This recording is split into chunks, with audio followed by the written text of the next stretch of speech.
Welcome back to my YouTube channel guys. അപ്പം ഇന്നത്തെ നമ്മുടെ video jack F5 model stitching machine അല്ലെങ്കിൽ power machine ഒന്ന് പരിചയപ്പെട്ടാലോ. അപ്പം ഞാൻ ഈ ഒരു മെഷീൻ വാങ്ങിയത് സത്യം പറഞ്ഞാൽ ഒത്തിരി സ്വപ്നം കണ്ട് അല്ലെങ്കിൽ ഒത്തിരി ആഗ്രഹിച്ചിട്ടാണ് കേട്ടോ. ഞാനൊരു നോർമൽ മെഷീനെ സ്റ്റിച്ച് ചെയ്തുകൊണ്ടിരുന്ന ആളായതുകൊണ്ട് തന്നെ പെട്ടെന്ന് ഇതിലേക്ക് സ്വിച്ച് ചെയ്ത് കഴിഞ്ഞപ്പം എനിക്ക് ഒത്തിരി അടിപൊളി ഫീച്ചേഴ്സ് ഉള്ളതായിട്ട് തോന്നി. എക്സ്ട്രാ ലെവൽ ഓഫ് ഫീച്ചേഴ്സ് എന്നല്ല ഞാൻ പറയുന്നത്, എങ്കിലും കുഞ്ഞാണെങ്കിലും ഒത്തിരി നല്ല ഒരു കുറേ ഫീച്ചേഴ്സ് ഉള്ള മെഷീനാണ് കേട്ടോ ഈ പവർ മെഷീൻ എന്ന് പറയുന്നത്.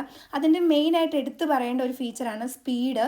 കാരണം ഏതൊരാളും ആയിക്കോട്ടെ പവർ മെഷീനിലേക്ക് സ്വിച്ച് ചെയ്യുന്നുണ്ടെങ്കിൽ അത് തീർച്ചയായിട്ടും അതിൻ്റെ സ്പീഡ് കണ്ടിട്ട് തന്നെയാണ് കേട്ടോ. കാരണം അതാണ് ഇതിൻ്റെ മെയിൻ അട്രാക്റ്റീവ് ഫീച്ചർ എന്ന് പറയുന്നത്. ഞാൻ ഈ മെഷീൻ എടുത്തിട്ട് ജസ്റ്റ് 2 ഡേയ്സേ ആയിട്ടുള്ളൂ. ഞാൻ ഇതുവരെ 20 മണ്ടയിലോട്ട് സ്പീഡ് ഇട്ട് സ്റ്റിച്ച് ചെയ്തിട്ടില്ല കേട്ടോ. വേറൊന്നുമല്ല, കുറച്ചുകൂടെ ഒരു എക്സ്പീരിയൻസ് ആയിട്ട് സ്റ്റിച്ച് ചെയ്യാനാണ് എനിക്കിഷ്ടം. കാരണം ഒത്തിരി അതുപോലെ, അതായത് എക്സാമ്പിൾ പറഞ്ഞു കഴിഞ്ഞാൽ 1 മിനിറ്റിൽ 4000 സ്റ്റിച്ചോളമാണ് 40 സ്പീഡിലിട്ട് നമ്മൾ ചെയ്യുമ്പം ഈ മെഷീനിൽ ഉണ്ടാകുന്നത്. അപ്പം നിങ്ങൾക്ക് ചിന്തിക്കാൻ പറ്റുമല്ലോ. അപ്പോൾ ഇത്രത്തോളം സ്പീഡ് ഉള്ളതുകൊണ്ട് തന്നെ അവർ നമ്മുടെ ഫൂട്ടിൻ്റെ അവിടെ ഒരു സേഫ് ഗാർഡ് വെച്ച് തന്നിട്ടുണ്ട്. അതൊരു നല്ലൊരു ഫീച്ചറാണ്. കാരണം പെട്ടെന്ന് സ്റ്റിച്ചിങ് അറിയാത്ത ഒരാൾ കയറി പെട്ടെന്ന് വല്ലതും ചവിട്ടിക്കഴിഞ്ഞാലും അവരുടെ കൈ ഇടയ്ക്ക് പോയിട്ടുണ്ടാകുന്ന അപകടമൊക്കെ ഒഴിവാകാൻ ഒരുപാട് ഹെൽപ്പ് ചെയ്യും കേട്ടോ.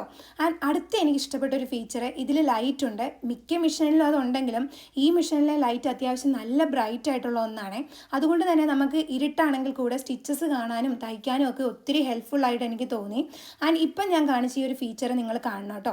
നമ്മൾ പെട്ടെന്ന് നൂല്, അതായത് നമ്മൾ അടിച്ചുകൊണ്ടിരിക്കുന്ന ടൈമിൽ സിസേഴ്സ് ഉപയോഗിച്ചാണ് മെയിൻ ക്ലോത്തിൽ നിന്ന് ആ സ്റ്റിച്ചസിൻ്റെ ആ നൂല് വിടിയിപ്പിച്ചെടുക്കുന്നത്.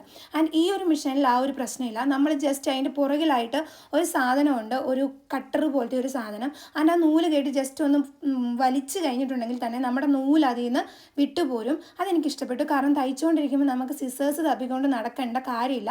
ജസ്റ്റ് ഇതിൽ തന്നെ നമുക്ക് വലിച്ചു കഴിഞ്ഞാൽ അത് പൊട്ടി ഇങ്ങ് പോരുവേ.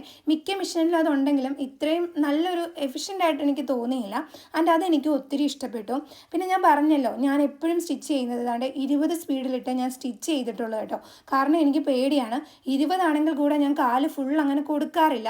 ഇതിൻ്റെ സൗണ്ട് ആണെങ്കിലും ഒത്തിരി ഒന്നും ഇല്ല കേട്ടോ. ജസ്റ്റ് കുഞ്ഞൊരു സൗണ്ടാണ്.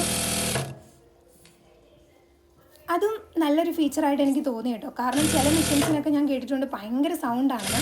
അപ്പോൾ അടുത്തൊരു ഫീച്ചറായിട്ട് ഞാൻ ഉടനെ വരാം. അതുവരേക്കും ബൈ ബൈ.